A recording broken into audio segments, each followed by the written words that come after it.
नमस्कार, मी राहुल कुलकर्णी. एबीपी माझामध्ये जगभरातल्या सर्व प्रेक्षकांचं स्वागत आहे.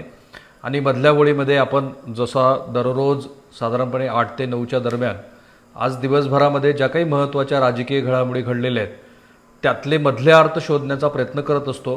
त्यामुळे मी आज असं ठरवलं होतं की आज निकाल आला की त्यानंतर 2 विषयाचं आपण विश्लेषण करूच शकतो. एक म्हणजे भारतीय जनता पार्टीनं आजच्या निवडणुकीच्या निमित्तानं आपल्या आक्रमक राजकारणाचा पुढचा जो टप्पा गाठला आहे तो, आणि याच आक्रमक राजकारणामुळं महाविकास आघाडीला कसे नवे मित्र मिळालेले आहेत आणि पुढचं जे महाराष्ट्रातलं राजकारण आहे हे भारतीय जनता पार्टी विरुद्ध महाविकास आघाडीतले आणखी नव्याने जोडले गेलेले सदस्य असं ते होईल असं वाटलं होतं. परंतु आम्हीच एबीपी माझावरती सुरुवातीला बातमी जशी ब्रेक केली की भारतीय जनता पार्टीचं एक शिष्टमंडळ हे नक्वी यांच्या नेतृत्वाखाली केंद्रीय निवडणूक आयोगाला भेटलं आणि तिथे मग त्यांनी 2017च्या निवडणुकीचा म्हणजे आजपासून बरोबर 5 वर्षापूर्वी जी गुजरातमध्ये अहमद पटेल यांच्या विरोधातली भारतीय जनता पार्टीच्या राज्यसभा सदस्यत्वाची जी निवडणूक झाली त्याचा संदर्भ देऊन, कारण तिथे एक प्रेसिडेंट सेट झाला होता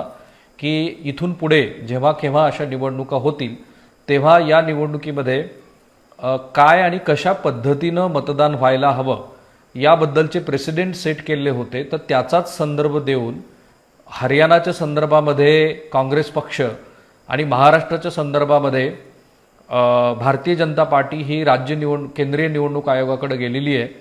केंद्रीय निवडणूक आयोगानं त्याचं जे व्हिडिओ रेकॉर्डिंग आहे ते मागवलेलं आहे आणि महाराष्ट्रातनं त्या संदर्भातली प्रक्रिया सुरू होत असतानाच शिवसेना, काँग्रेस आणि राष्ट्रवादी काँग्रेसनं सुद्धा रवी राणा यांनी कोड ऑफ कॉन्डक्टचं उल्लंघन केलं आणि सुधीर मुनगंटीवार म्हणजे एकूण 5 मतं भाजपाची आणि भाजपाच्या संलग्न असणाऱ्या मंडळींची मिळून 2 आणि भारतीय जनता पार्टीकडनं आक्षेप घेण्यात आलेले 3 असे एकूण 5 मतं ही बाद करावीत अशा पद्धतीचं आक्षेप नोंदवण्यात आलेला असल्यामुळं ज्या गुजरातच्या निवडणुकीवरती ह्या सगळ्याचा उहापोह सुरू आहे तिथे नेमकं काय झालं होतं ते आपण एकदा समजून घेऊ आणि मग आपल्या असं लक्षात येईल की याच्यामध्ये जे प्रेसिडेंट सेट झालं होते ते सेट का करावे लागलेत. कारण आपल्यापैकी बऱ्याच जणांना माहिती असेल, काही जणांना नसण्याची शक्यता आहे, पण किमान 21 असे संदर्भ आहेत की जर तुम्ही 21 वेगवेगळ्या पद्धतीनं काही चुका केल्या तर त्या चुका या तुमचं मत बाद करू शकतात. जसा भारतीय जनता पार्टीकडनं आक्षेप घेण्यात आला आहे आणि शिवसेनेकडनं रवी राणा यांच्यावरती आक्षेप घेण्यात आला आहे की रवी राणा यांनी हनुमान चालिसेचं जे पठण केलं आणि आपलं मत पण उघडपणे सांगितलं तर हे इलेक्शन कोड ऑफ कॉन्डक्टचं उल्लंघन आहे.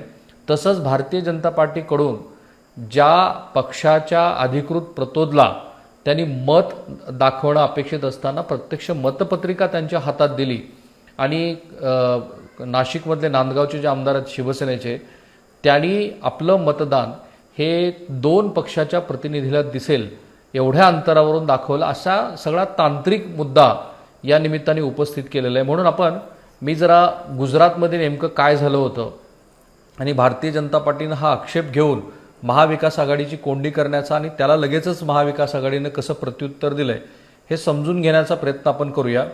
तर काय झालं होतं, द इलेक्शन कमिशन ऑर्डर्ड, त्या दिवशी गुजरातमध्ये इलेक्शन कमिशननं काय ऑर्डर दिली, election commission order delivered close to midnight म्हणजे मध्यरात्रीच्या वेळेला त्यांनी ऑर्डर दिली की reduce the strength of the house of 174.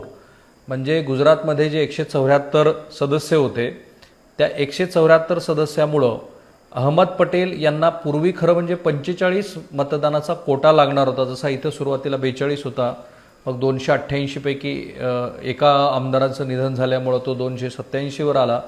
3 आमदारांना मतदानाचा एकूण अधिकार न मिळाल्यामुळं तो कोटा आणखी कमी झाला आणि तो 41 वरती आला. तो एक्झॅक्टली तसंच सुरू झालं.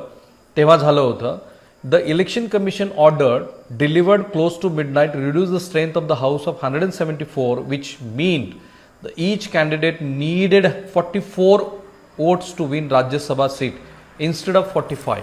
इथे काय झालं की 45 मताचा जो कोटा होता गुजरातमधला तो कमी झाला या तक्रारीमुळं. ती तक्रार काँग्रेस पक्षाच्या वतीनं करण्यात आली होती. कारण अमित शहा हे सभागृहामध्ये असताना काँग्रेसच्या 2 आमदारांनी, आणि मी जेव्हा हा मधल्या ओळीतला एपिसोड केला तेव्हाच सांगितलं होतं की याच्यामध्ये राजकीय पक्षाचा व्हीप लागू होत नाही आणि बंडखोरीचा जो मुद्दा आहे तोही तिथे लागू होत नाही. तो तिथे काँग्रेसवाल्यांनी आपलं जे मत आहे ते भारतीय जनता पार्टीच्या उमेदवाराला देताना असा जो विक्टरी मार्क असतो तो मार्क केला अमित शहा यांच्याकडे पाहून, आणि याच्यावरती काँग्रेस पक्षाच्या वतीनं आक्षेप घेण्यात आला. आणि त्याचा परिणाम असा झाला की अहमद पटेल की ते हयात असताना त्यांनी खूप महत्त्वाची भूमिका काँग्रेस पक्षासाठी आणि विशेषतः श्रीमती सोनिया गांधी यांच्यासाठी बजावली. ते पॉलिटिकल ॲडवायझर होते.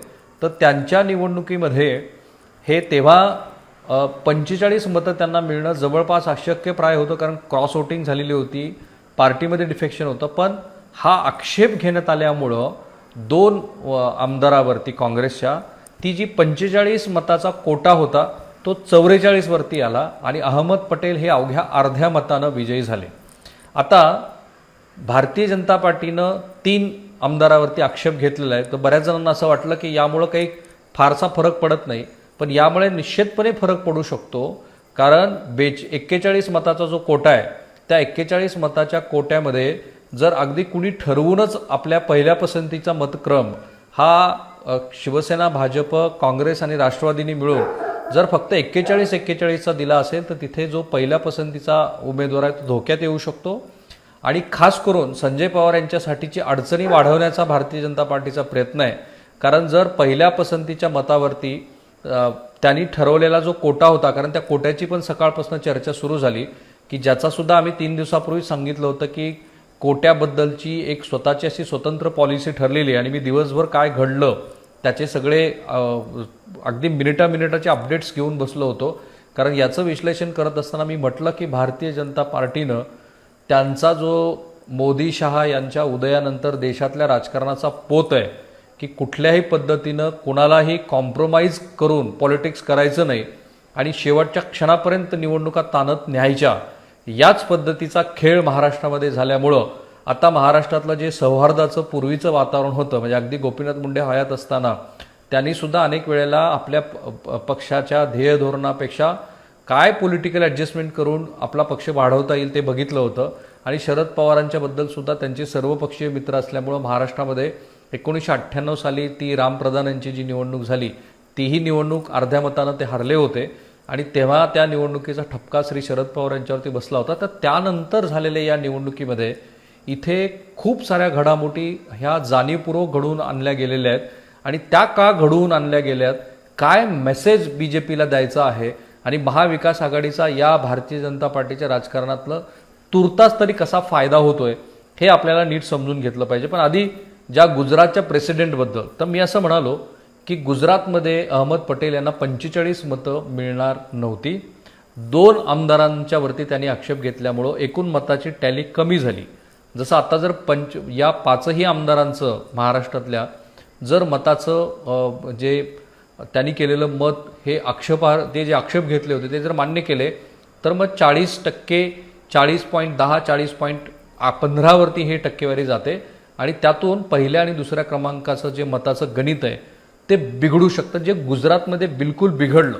गुजरातमध्ये 45 मतं तर त्यांना मिळाली नव्हती, पण 44 मतं ही त्यांना मिळाली. Counting of the votes was delayed by over 6 hours. आत्ता 5 वाजता आपल्याकडे सुरू होणार होती, 8:30 वाजलेले आहेत. हे तर निश्चित आहे की जे गुजरातमध्ये झालं तेच बिलकुल होताना दिसतंय.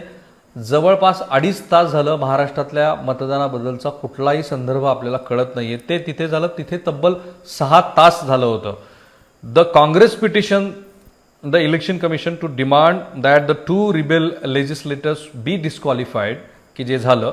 Senior BJP leaders, including several union ministers, to approach the election commission to counter the Congress objections, both sides sending multiple teams to the poll panels daily office on Tuesday evening. Exactly आता तसंच सुरू आहे. 5 वर्षापूर्वी तिथे फक्त petitioner Congress होती, विरोधात भाजप होती. इथे भाजप पिटिशनर आहे, विरोधात काँग्रेस आहे. काउंटिंग बिगॅन अराउंड मिडनाईट, आणि मग जेव्हा निकाल आला तेव्हा तो साधारणपणे मध्यरात्रीच्या वेळेला तो निकाल आला. आणि but it was held up again for some time as the BJP raised some objection. पुन्हा भारतीय जनता पार्टीने काही ऑब्जेक्शन्स उपस्थित केले आणि निकाल केव्हा आला तर मध्यरात्री 2 वाजता. असं आहे की एकदा एखादी प्रक्रिया सुरू झाल्यानंतर ती प्रक्रिया पूर्ण होत असताना जर मध्ये कुणी याच्याबद्दलचे आक्षेप घेत चाललं तर त्याला जेवढा डिले होतो तेवढाच अर्थात काउंटिंग प्रोसेसला डिले होतो, पण ती प्रोसेस थांबत नाही. कारण एकदा तुम्ही एक प्रोसेस अनाऊन्स केली तर ती पूर्ण करावी लागते.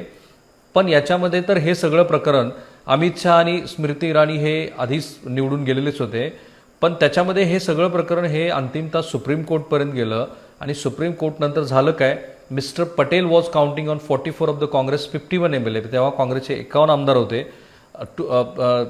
One of the 44 voted against him. त्या 44चा जो कोटा अलॉट केला होता त्यातल्या 44 पैकी एकाने त्यांच्या विरोधात मत दिलं. So he had 43 votes from his party. त्यांच्या काँग्रेस पक्षातल्या 51 पैकी 44चा कोटा होता, पण प्रत्यक्षात एकाने विरोधात मतदान दिलं. It is not known yet who else voted for Ahmed Patel. परंतु त्यांना मतदान दिलं दुसऱ्यांनी माहीत नाही.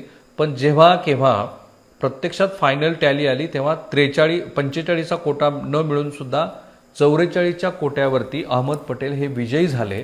आणि माझा अंदाज आहे की भारतीय जनता पार्टीने, कारण ही शांतता होती की महाविकास आघाडीचे नेते येऊन माध्यमासमोर बोलत होते, विजयाचे गणित मांडत होते, त्यांनी अतिशय व्यवस्थितपणे प्लॅन केला होता, टप्प्याटप्प्याने जाऊन मतदान करत होते आणि पक्षालाच मतदान दाखवायचं असल्यामुळं महाविकास आघाडीची टॅली ही जुळताना दिसत होती. 1-2 मताचा फरक आहे असं वाटत असताना भारतीय जनता पार्टी एवढं शांत का असं वाटत असतानाच इथे शांतता आणि दिल्लीमध्ये मात्र त्यांनी खळबळ केली. त्याचं कारण हे आहे की गुजरातमध्ये जे तेव्हा काँग्रेस पक्षाला साध्य झालं होतं तसंच इथे घडवून आणण्याचा प्रयत्न केला. पण मी असं म्हणालो की आजच्या मधल्या ओळीतनं आपल्याला काय समजून घ्यायचं आहे, तर भारतीय जनता पार्टीला या सगळ्या खेळातनं आता दिसतं असं आहे की आपण ज्याला सर्वसामान्य भाषेमध्ये म्हणतो की हा रडीचा डाव आहे. कारण आता जर सगळी आकडेवारीच आपण काढून बघितली तर दिसतं असं आहे की शिवसेनेचे स्वतःचे 55, NCPचे 51 आणि काँग्रेसचे 44, म्हणजे साधारणपणे 150 मतं त्यांच्याकडं आहेत.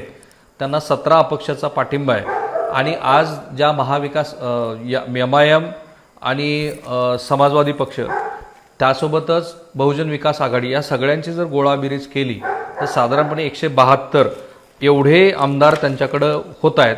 आणि मग या सगळ्याच्या टॅलीमध्ये शिवसेनेकडं असलेल्या दुसऱ्या उमेदवाराकडं हे सगळं गणित, कारण आता हे फक्त ॲझम्पशन आहे की हे असंच झालं असावं, तर हे सगळं गणित हे त्यांच्याकडे पहिल्या पसंतीच्या क्रमांकाची संजय पवार यांच्यासाठीची 38 मतं आहेत असं दिसतं आहे. दुसरीकडे भारतीय जनता पार्टीची स्वतःची अतिरिक्त 24 मतं, त्यांना अपक्ष आणि मनसेने दिलेला पाठिंबा हा 7चा, असा सगळा मिळून 31 मतं त्यांच्याकडे आहेत. म्हणजे 31 आणि 38 अशा पद्धतीची ही टॅली आहे. अशा वेळेला हे कोणालाही वाटू शकतं की भारतीय जनता पार्टीने हा रडीचा डाव खेळलेला आहे. आणि तसं म्हणाल तर पेपरवरती जी आकडेवारी आहे ती आकडेवारी असं सजेस्ट करते की महाविकास आघाडीनं ज्या पद्धतीनं, खास करून महाविकास आघाडीमधल्या सगळ्याच वरिष्ठ नेत्यांनी ज्या पद्धतीनं आपल्याकडं असलेले आमदार हे आपल्या बरोबर आहेत असं प्रोजेक्शन महाराष्ट्रासमोर मांडलं होतं, त्यावरून कागदावरती तर असं दिसतं आहे की महाविकास आघाडीचे उमेदवार हे निवडून येणं अपेक्षित होतं आणि ते निवडून आलेही असते. पण भारतीय जनता पार्टीनं महाराष्ट्रातच नव्हे तर देश पातळीवरती त्यांच्या नव्या राजकारणाचा नवा जो पट आहे तो पट महाराष्ट्रामध्ये पण अतिशय सुस्पष्टपणे मांडलेला आहे. ज्यांच्या विरोधामध्ये ते निवडणुका लढत आहेत. आणि इथे तर असं आहे की भारतीय जनता पार्टीलाचं म्हणणं असं आहे की आमच्याबरोबर शिवसेनेने एकत्रितपणे नरेंद्र मोदींच्या नावाने विधानसभेमध्ये आणि लोकसभेमध्ये मतं मागितली आणि नंतर आम्हाला धोका दिला. दुसरीकडे श्री उद्धव ठाकरे असं म्हणतात की मला शब्द दिला होता आणि त्या शब्दाचं पालन केलेलं नाही. तो जो एक बिटरनेस आहे, तो बिटरनेस आता 2 वरिष्ठ नेत्याच्या वैयक्तिक पातळीवरच्या इगो बरोबर आहेच आहे, पण त्याही बरोबर महाराष्ट्रामध्ये देश पातळीवरच्या राजकारणाचं जे काही चित्र आहे तेच चित्र आपल्याला इथं दिसतं आहे. भारतीय जनता पार्टीनं अधिक आक्रमकपणे आपलं राजकारण पुढं रेटायचं ठरवलं आहे आणि त्यामुळं महाराष्ट्रातल्या मतदारासमोर असा कुठंही मेसेज जाणार नाही की कुठल्याही पातळीवरती भारतीय जनता पार्टी ही सत्ताधारी पक्षाबरोबर कॉम्प्रोमाइज करते किंवा काही मुद्द्यावरती ती माघार घेते, असं चित्र त्यांना जाऊ द्यायचं नाही आहे. आणि माझ्या मते तोच एक महत्त्वाचा मुद्दा होता की आकडे जुळत नसून सुद्धा भारतीय जनता पार्टीनं या पद्धतीचं राजकारण, की ज्याला आपण राजकारणातलं सौहार्द म्हणतो, ते संपवलं आणि त्याच्यातनं जे काही पुढं येत आहे ते चित्र आजचं आहे. आता यातून होताना असं दिसतंय की मी अगदी परवाच इम्तियाज जलील यांची मुलाखत करताना माझा शेवट असा केला होता माझ्या मुलाखतीचा, ज्याला आपण क्लोजअप म्हणतो. तर क्लोजिंगमध्येच मी असं म्हटलं होतं की या सगळ्या राजकीय खेळामध्ये सर्वात मोठा बेनिफिशरी कोण राहील तर तो इत्तेहादुल मुसलमान म्हणजे MIM हा पक्ष राहील. कारण MIMचा पाठिंबा घेतला तरी अडचण आहे आणि नाही घेतला तरी अडचण आहे. तर या नाही घेतल्याच्या याच्यामध्ये आम्ही भारतीय जनता पार्टीची बी टीम नाही आहोत असं तरी किमान सांगायला महाविकास आघाडी ला पाठिंबा दिल्यामुळं आता MIM म्हणू शकते. आणि म्हणूनच मला फार आश्चर्य वाटलं की हेमंत पाटील जे की हिंगोलीचे खासदार आहेत ते इम्तियाज जलील यांना जाऊन भेटतात. शिवसेनेचे काही वरिष्ठ नेते MIM बरोबर चर्चा करतात, पण महाराष्ट्रासमोर प्रोजेक्शन मात्र असं केलं जातं की MIMनी काँग्रेस पक्षाला मतदान दिलेलं आहे. दुसरीकडे नाना पटोले की जे काँग्रेसचे प्रदेशाध्यक्ष आहेत ते महाराष्ट्राला सांगतात की आम्ही काही MIMला पाठिंबा मागितलेला नाही आहे, आणि MIMचे नेते मात्र ट्विट करून सांगतात की आम्ही काँग्रेसला पाठिंबा दिला आहे.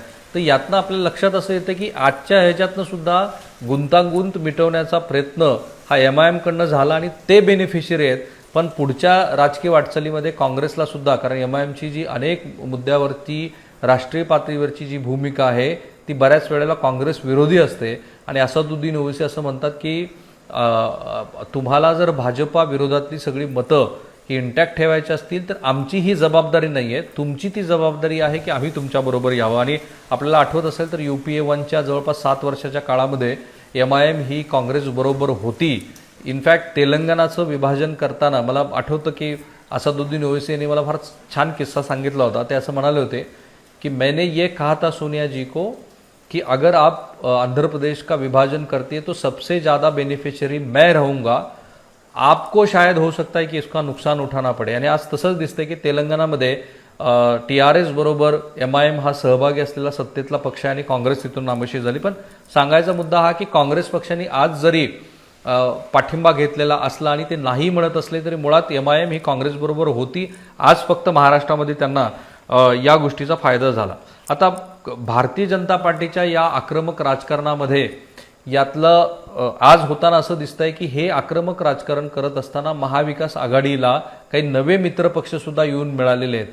जसं की समाजवादी पक्षानं बहुमताच्या पहिल्या फ्लोर टेस्टमध्ये जरी शिवसेना काँग्रेस आणि राष्ट्रवादीला मदत केलेली असली तरी यावेळेला मात्र त्यांनी उघडपणे शिवसेनेच्या उमेदवाराला मतदान दिलेलं असल्यामुळं शिवसेनेला एक नवा मित्र, इथं उघड मित्र मिळालेला आहे.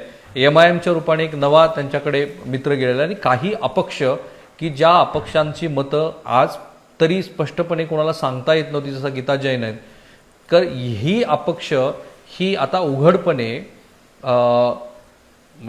शिवसेनेच्या बाजूनं गेलेली असल्यामुळं शिवसेनेचा आत्ताच्या काळात तरी शिवसेनेच्या महाविकास आघाडीतला जो टॅली आहे ती टॅली वाढताना दिसते आहे.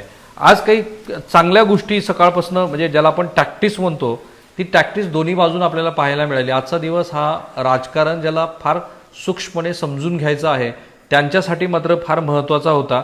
अगदी रिहर्सल करण्यापर्यंत गेल्या 2-3 दिवसात आपण बघत होतो की आमदार हे जे अनेक काळ महाराष्ट्रामध्ये निवडून येतात त्यांना सुद्धा प्रत्येक पक्षानं नेमकं कसं मत टाकावं, कशी शाई वापरावी, मतपत्रिका कशा द्याव्यात इथपर्यंतचं छोटं सुद्धा डिटेल्स ते त्यांना दिलं होतं. इतक्या गांभीर्याने ही निवडणूक घेतली होती.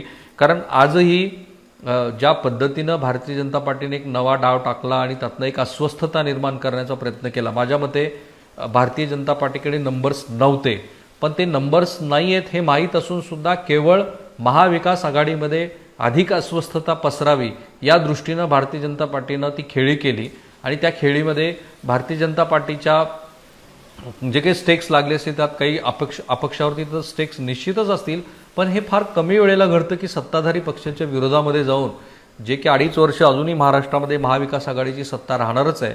तर अशा वेळेला महाविकास आघाडीच्या विरोधामध्ये जाऊन अपक्षांच्या हातामध्ये काही फारसं लागलं नसतं, कारण त्यांना निवडून यायचं आहे. आणि बाळासाहेब थोरात नेहमी म्हणतात की पूर्वी जसं राजकारण होतं त्यापेक्षा आत्ता राजकारण हे बदललेलं आहे. आत्ता राजकारणामध्ये जनतेच्या अपेक्षा वाढलेल्या आहेत आणि त्याची पूर्तता खास करून ज्यांना पक्षाचं सिम्बॉल नाही आहे अशा अपक्षांच्या दृष्टीने तर फार अवघड असते. मग त्यात बहुजन विकास आघाडी असो किंवा गीता जैनसारखे किंवा जोरगेवार किंवा ही तत्सम अपक्ष म्हणून निवडून येणारी मंडळी, कारण त्यांना पक्षाच्या साधारणपणे राष्ट्रीय पातळीवरती आजही 20% मतं ही काँग्रेसला मिळतात, भाजपची स्वतःची 30-35% मतं आहेत, त्यांना मात्र शून्यापासून सुरू करावं लागतं. तर अशा स्थितीमध्ये फार कमी वेळेला हे घडेल की सत्ताधारी पक्षाला सोडून अपक्ष हे मतदान करतील. त्यामुळं माझ्या मते भारतीय जनता पार्टीकडं सुरुवातीपासून सुद्धा त्यांना हवे तसे नंबर्स जुळत नव्हते. फक्त त्यांचा पॉझिटिव्ह मुद्दा हा होता की जर आकडेवारीची टॅली आपण बघितली तर महाविकास आघाडी निव्वळ आणि भारतीय जनता पार्टी निव्वळ अशा पद्धतीनं जर आपण मताचं गणित मांडलं तर त्यांच्याकडे महाविकास आघाडीकडे 150 स्वतःचे आणि भारतीय जनता पार्टीकडे 106. तर याच्यामध्ये तिसऱ्या उमेदवारासाठीचा जो फरक आहे तो फरक निव्वळ मताच्या आधारावरती फार कमी होता आणि म्हणून भारतीय जनता पार्टीनं ही रिस्क खेळली आहे. पण त्याच्यानंतर आपण बघतो की दिवसभरामध्ये काय काय घडामोडी घडल्यात. एकतर फडणवीस हे आले, उशिरा आले. त्याच्या आधी राष्ट्रवादी काँग्रेसच्या आमदारांनी मतदान करायला सुरुवात केली. 5-5च्या टप्प्यांनी काँग्रेसने अतिशय शिस्तबद्ध, म्हणजे महाविकास आघाडीने अतिशय शिस्तबद्ध पद्धतीनं आपले उमेदवार आमदार पाठवले. त्यांचा कोटा पूर्ण झाल्यानंतर पुन्हा रिवाईज करून त्याची पॉलिसी केली. 3-4 आमदार, खास करून जगताप, मुक्ता टिळक यांना सुद्धा ज्या पद्धतीचं कष्ट घेऊन राजकीय पक्षांनी त्यांना इथे आणलं, यातनं दिसत असं होतं की ही निवडणूक अतिशय चुरशीची होईल. ही चुरशीची करण्याकडे प्रत्येक राजकीय पक्षाचा कल होता. सो महाविकास आघाडीची स्ट्रॅटेजी अशी होती की आपल्या मताचा जो कोटा आहे त्या पहिल्या पसंतीच्या मताच्या कोट्यामध्ये, कारण प्रतोदला हे मतदान दाखवायचं असल्यामुळं त्यांनी अगदी सुरुवातीला सिझन्ड असलेले जे आमदार आहेत त्यांना पाठवून तो कोटा पूर्ण करून घेतला आणि मग दुसऱ्या पसंतीच्या मताचा जर वेळ आलीच तर त्याच्यासाठीची नवी स्ट्रॅटेजी बनवली आणि ते गेले. पण सुरुवातीला बहुतेक माझा असा अंदाज आहे की महाविकास आघाडीच्या स्ट्रॅटेजिस्टला पण याचा अंदाज आला नाही की ज्या पद्धतीचे आक्षेप भारतीय जनता पार्टीनं घेतलेले आहेत त्यातनं किती सिरियसनेसपणा वाढू शकतो. कारण मी जेव्हा त्याचा फोनो दिला की याच्यामध्ये 3 जणांवरती आक्षेप घेतलेला आहे, तेव्हाच माझ्या मनात शंकेची पाल चुकचुकली होती की हे कुठेतरी गुजरातच्या दिशेनं जाईल. कारण गुजरातमध्ये अशाच पद्धतीचे आक्षेप घेतल्यानंतर ती जी टॅली होती ती कमी आली आणि त्या आलेल्या टॅलीचा फायदा झाला. जर तुम्ही असं गृहीत धरून चाला की महाविकास आघाडीनं 42 एवढाच कोटा दिलेला असेल, कारण अजून कुठल्याही गोष्टीचं काहीही चित्र समोर स्पष्ट झालेलं नाही, आणि जर ही टॅली खाली आली तर मग मात्र जे चित्र तयार होईल त्यातनं कदाचित पहिल्या पसंतीच्या उमेदवाराचा जो कोटा आहे त्या कोट्याचं गणित बिघडू शकतं. आणि खास करून तर ते दुसऱ्या क्रमांकाच्या कोट्याचं जे गणित आहे ते बिघडणारच आहे. त्यामुळे आक्षेप काय घेतला गेला आहे तर पहिला आक्षेप असा घेतला गेला की जितेंद्र आव्हाड आणि यशोमती ठाकूर यांनी मतदान केल्यानंतर हे आपली जी मतपत्रिका आहे ती आपल्या प्रतोदच्या हातात दिली की जी देणं अपेक्षित नाही आहे आणि तो भंग आहे. खरं म्हणजे गुजरातचा इथे संदर्भ त्यांनी इथे यासाठीच वापरला आहे की गुजरातमध्ये एक प्रेसिडेंट तयार झालं होतं. हा तांत्रिक मुद्दा आहे, पण हे प्रेसिडेंट असं होतं की त्याच्यानंतर जवळपास 21 पद्धतीनं तुम्ही ह्या गोष्टी केल्या तर तुमचं मत बाद होईल असं निवडणूक आयोगाने सांगितलं. त्यातलं कदाचित हे एक मुद्दा आहे की तुम्ही मतपत्रिका हातात द्यायची नाही तर दाखवायची आहे. आणि जो दुसरा मुद्दा त्यांनी आक्षेपाचा घेतला तर हा की कांदे यांनी ज्या पद्धतीनं आपलं मत दाखवलं त्यामुळं तिथे उपस्थित असलेल्या 2 राजकीय पक्षाच्या प्रतोदला हे कळलं की कांदे यांनी कुणाला मतदान दिले, की ही मात्र आक्षेपाची बाब आहे. आता भारतीय जनता पार्टीच्या विरोधामध्ये सुधीर मुनगंटीवार यांच्यात अमर राजूरकर म्हणजे काँग्रेसचे जे नांदेड जिल्ह्यातले आमदार आहेत त्यांनी जो आक्षेप घेतला तो निवडणूक प्रक्रिया सुरू असताना घेतलेला आक्षेप आहे. आणि त्यामुळं हा एक टेक्निकल मुद्दा ठरू शकतो की नंतर म्हणजे आत्ता काही वेळापूर्वी रवी राणा यांच्या विरोधामध्ये जी तक्रार निवडणूक आयोगाकडे 3 पक्षांनी केलेली ती व्हॅलिड आहे का. कारण माझ्या माहितीप्रमाणे जेव्हा निवडणुकीची प्रक्रिया सुरू असते तेव्हा ते आक्षेप नोंदवायचे असतात. एकदा का निवडणुकीची प्रक्रिया पूर्ण झाली की त्या आक्षेपाला काही अर्थ राहत नाही. आता याच्यातनं बऱ्याच जणांच्या मते हा वेळकाढूपणा आहे, याच्यातून निवडणूक अधिक लांबवण्याचा प्रयत्न आहे. पण जे गुजरातमध्ये झालं तसं काही चित्र इथं क्रिएट करता येतं का, हा भारतीय जनता पार्टीचा इथे प्रयत्न आहे असं दिसतंय. आणि त्या प्रयत्नाचा भाग म्हणून मग त्यांनी या पद्धतीनं, मला विजय वडेट्टीवार यांची प्रतिक्रिया फार आवडली. कारण त्यांनी सांगितलं की महाविकास आघाडी का जो जोड है वो फेविकॉल का जोड है वो टूटेगा नहीं. आत्ता या क्षणाची महाराष्ट्रातली राजकीय स्थिती जर आपण बघितली तर श्री विजय वडेट्टीवार जे म्हणतात ते बरोबर आहे. महाविकास आघाडीतल्या तीनही घटक पक्षांना हे कळून चुकलेलं आहे, पुरतं कळून चुकलेलं आहे की ही काही फक्त राज्यसभेची निवडणूक नाही आहे, लगेचच विधान परिषदेची आहे की जिथे सिक्रेट बॅलेटवरती मतदान होणार आहे, तिथे तर कशाचीच कुणालाच खात्री देता येणार नाही.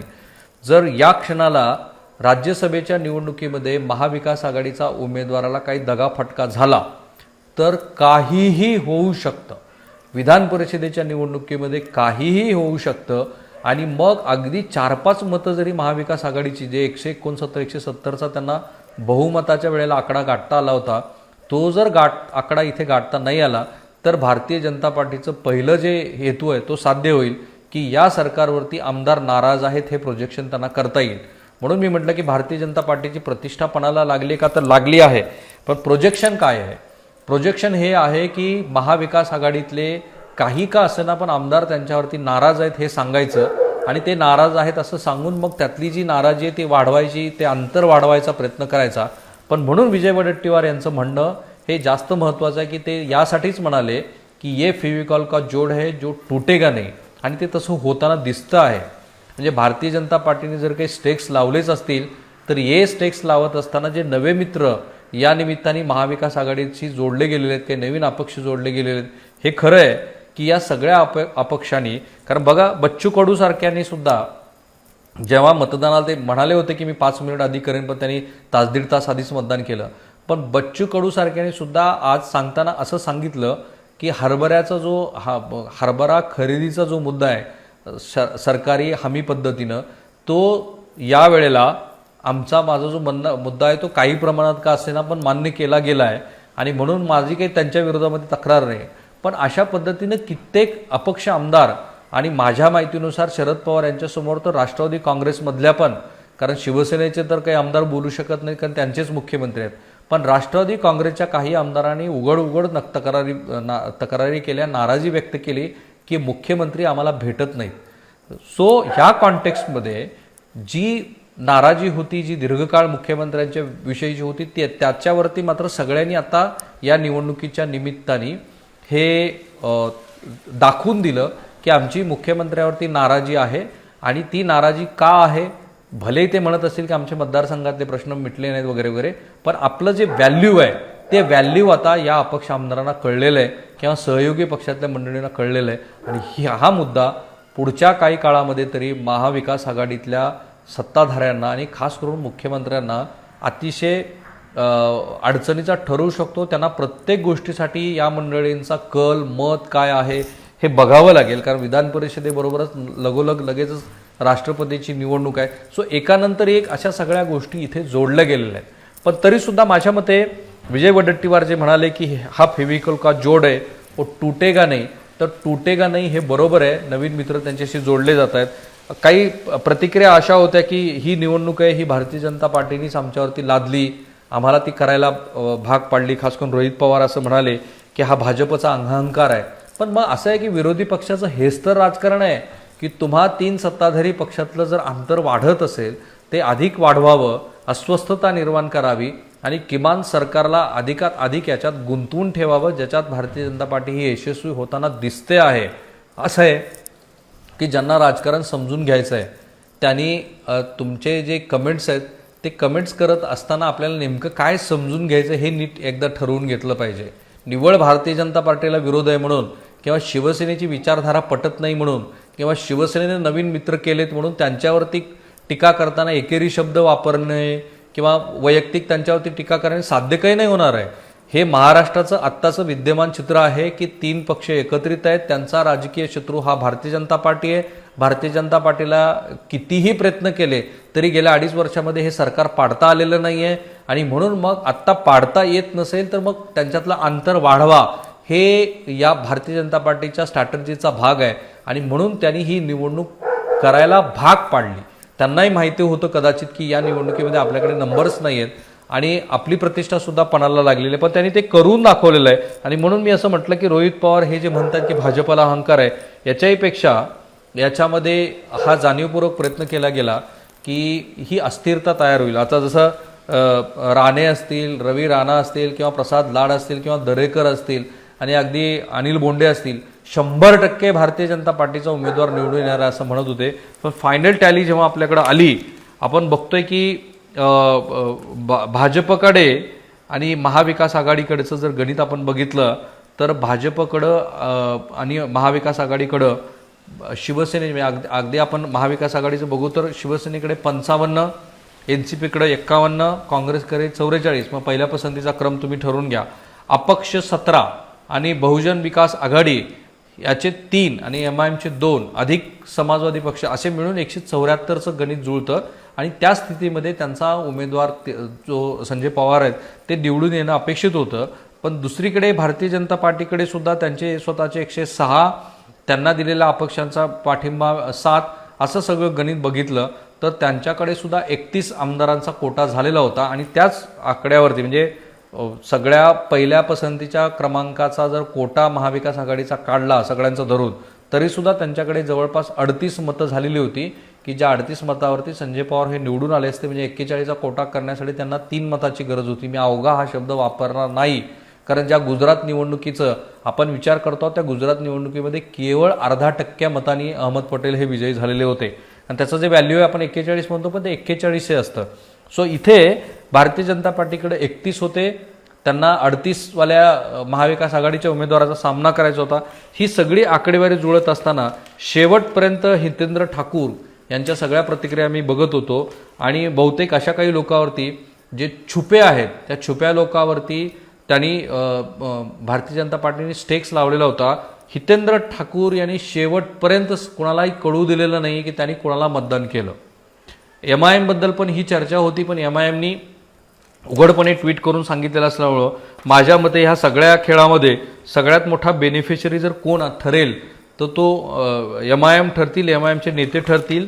त्यांना आता इथून पुढे सांगायला संधी आहे की आम्ही काही भारतीय जनता पार्टीची बी टीम नाही आहोत, आम्ही भारतीय जनता पार्टीच्या उमेदवाराचा पराभव करण्यासाठी म्हणून महाविकास आघाडीला मत दिलेलं आहे. पण जसं मी या मधल्या वेळीतल्या पहिल्या मुद्द्यावरती टॅग केलं की निवडणूक आयोगामध्ये काय होऊ शकतं, what is the likely scenario, तो लाईकली सिनेरिओ असा असेल की आता ह्या 5ही आक्षेपावरती त्यांचं व्हिडिओ शूटिंग मागितलं जाईल, ते बघितलं जाईल, त्याचं मूल्यमापन केलं जाईल, त्याच्यासाठीची तांत्रिक समिती असते ती तांत्रिक समिती बघेल आणि मग ही निवडणूक प्रक्रिया तर थांबवता येत नाही. त्यामुळे कुठला तरी निकाल येईल, जो निकाल जर नाही पटला, ज्या पार्टीला नाही पटला तो पक्ष कोर्टामध्ये जाईल, तिथून काहीतरी ऑर्डर येईल. पण आता ही निवडणूक इतक्यामध्ये तरी आपल्याला असं दिसतं आहे की मतमोजणीची जी प्रक्रिया आहे ती इतक्यात संपणार नाही आहे. आता ती खूप काळ चालेल, कदाचित आज रात्र पूर्ण त्याच्यामध्ये जाईल आणि उद्या सकाळी मग महाराष्ट्रासमोरचं जे नवचित्र आहे ते नवचित्र तयार होईल. आणि जसा दुसरा मुद्दा मी टॅग केला आहे की या निमित्ताने भारतीय जनता पार्टीनं दाखवून दिलं की आपल्याला अधिक आक्रमकच राजकारण महाराष्ट्रामध्ये करायचं आहे, नो कॉम्प्रोमाइज. आणि नो कॉम्प्रोमाइजमध्ये मग भले आपल्या पक्षाची प्रतिष्ठा तिथे पणाला लागली तरी काही हरकत नाही.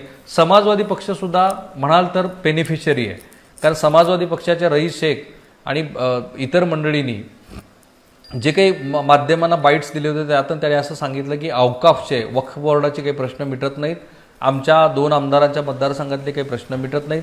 पण त्यांनी जो एक महत्त्वाचा मुद्दा उपस्थित केला, ज्या मुद्द्याचा परिणाम माझ्या मते श्री उद्धव ठाकरे यांच्या औरंगाबादच्या भाषणामध्ये दिसला, तो मुद्दा असा होता की जेव्हा हे सरकार अस्तित्वात आलं तेव्हा या 3ही पक्षांनी मिळून जो कॉमन मिनिमम प्रोग्राम महाराष्ट्राला सांगितला होता त्या कॉमन मिनिमम प्रोग्राममध्ये निधर्मी वागू असं म्हटलं होतं. त्यामुळे MIM असतील किंवा समाजवादी पक्ष असतील त्यांनी या निमित्ताने काँग्रेस आणि राष्ट्रवादी काँग्रेसला याची जाणीव करून दिलेली आहे की तुमचा पक्ष हा निधर्मी पक्ष आहे आणि तुम्हाला मतदान टाकणारे जे घटक आहेत ते कोण आहेत हे एकदा बघा आणि त्याचं तुम्ही एकदा महाराष्ट्राला सांगा की तुम्ही जो महाराष्ट्रासमोर जो कॉमन मिनिमम प्रोग्राम आणला होता त्या कॉमन मिनिमम प्रोग्रामप्रमाणे हे सरकार काम करत नाही आहे. कारण विधिमंडळामध्ये ज्या पद्धतीची भाषणं श्री उद्धव ठाकरे यांची झाली त्यात आम्ही हिंदू आहोत आणि मग ते प्रत्येक वेळेला बाबरी मस्जिद पाडली याचा संदर्भ देता. तर तुम्ही एकदा हे स्पष्टपणे सांगा की तुमचा जो सरकारचा कारभार आहे तो धर्मनिरपेक्ष पद्धतीने चालतो की नाही. आणि मग याच्यामध्ये आत्ता दिसतं असं आहे की याच्यामध्ये हेच प्रश्न उपस्थित केल्यामुळं औरंगाबादमध्ये श्री उद्धव ठाकरे यांची सभा झाली, त्याच्यामध्ये त्यांनी अनेक गोष्टीला मुरड घातली. त्यांनी MIM वरती टीका केली नाही, त्या उलट ते औरंगजेबाचा संदर्भ देऊन, म्हणजे त्या देशासाठी शहीद झालेल्या औरंगजेबाचा संदर्भ देऊन त्यांनी औरंगजेबचं त्या कौतुक केलं. एवढंच नाही तर औरंगजेबच्या निमित्ताने आम्ही कधीही मुस्लिम धर्मियांचा द्वेष केला नाही, अशी एक पुढची नव्या हिंदुत्वाची मांडणी केली. म्हणून मी म्हटलं की या निमित्ताने काही गोष्टी महाराष्ट्रासमोर क्लिअर झाल्या. या राज्यसभा निवडणुकीच्या निमित्ताने भाजपनं जसं सांगितलं की आमचा हा आक्रमक राजकारणाचा भाग आहे, तसंच महाविकास आघाडीला सुद्धा यातनं काही गेन झाले आणि महाविकास आघाडीमधल्या सहकारी पक्षांचे सुद्धा गेन झालेले आहेत की त्यांना काही गोष्टी क्लिअर करून घेता आल्या. खास करून समाजवादी पक्ष आणि MIMना या गोष्टीतनं काही फायदा आपल्याला होताना दिसतोय. मी जसं म्हणालो की इतक्यात हा मुद्दा मिटणार नाही आहे. खूप सारे मुद्दे, खूप सारे रेफरन्सेस आहेत. खास करून जर या निवडणुकीच्या निमित्ताने भारतीय जनता पार्टीच्या उमेदवाराचा पराभव झाला तर हे मानून चालावं की महाविकास आघाडीचं जे सरकार आहे ते सरकार भारतीय जनता पार्टीला इतक्यात पुन्हा अस्वस्थ करता येणार नाही. कारण याचेच जवळपास रिफ्लेक्शन हे विधान परिषदेच्या निवडणुकीमध्ये येतील. अधिक महाविकास आघाडी घट्ट होईल आणि भारतीय जनता पार्टीला कदाचित काही टीकेचा सामना करावा लागेल. पण हेही खरं आहे की या निमित्ताने भारतीय जनता पार्टीनं ज्याला टोजवरती ठेवणं, सतत अस्वस्थ ठेवणं, ह्या पद्धतीचं राजकारण काही प्रमाणामध्ये का असेना पण भारतीय जनता पार्टीचं या निमित्ताने यशस्वी होताना दिसतं. थांबूया आपण इथे. मला माहिती आहे की सगळ्यांची क्युरियोसिटी आहे की निकाल काय येतो, माझी पण क्युरियोसिटी आहे, त्याचं आपण पुन्हा विश्लेषण करू. पण तुम्हाला आमच्या मधल्या ओळीतले हे जे आज दिवसभरात जे घडले त्या विषयाचं जे विश्लेषण आपण करतोय ते कसं वाटतंय, त्यासोबतच काही आकडेवारी, महत्त्वाच्या काही गोष्टी, जसं मी आता सांगितलं अहमद पटेल कशा पद्धतीने निवडून आले, ते तुम्हाला कसे वाटतं ते जरूर कळवा. माझं आणि ABP माझं जे सोशल मीडिया अकाउंट्स आहेत ते फॉलो करायला लागा. तुमच्या सर्व क्रिटिकल ॲनालिसिसचं आणि क्रिटिकल अशा अर्थाने केलेल्या टिप्पण्यांचं स्वागत आहे. तुम्ही आपल्यापैकी बरेच प्रेक्षक हे वैयक्तिक टीका टिप्पणी करतात, काही अर्थ नाही आहे त्यात तुमच्या टीका टिप्पणी करण्याला. हा पूर्णपणे ऑब्जेक्टिव्ह कार्यक्रम आहे. महाराष्ट्राला ऑब्जेक्टिव्ह पत्रकारितेची फार गरज आहे असं माझं मत आहे. थांबूया आपले. ABP माझा, उघडा डोळे बघा नीट.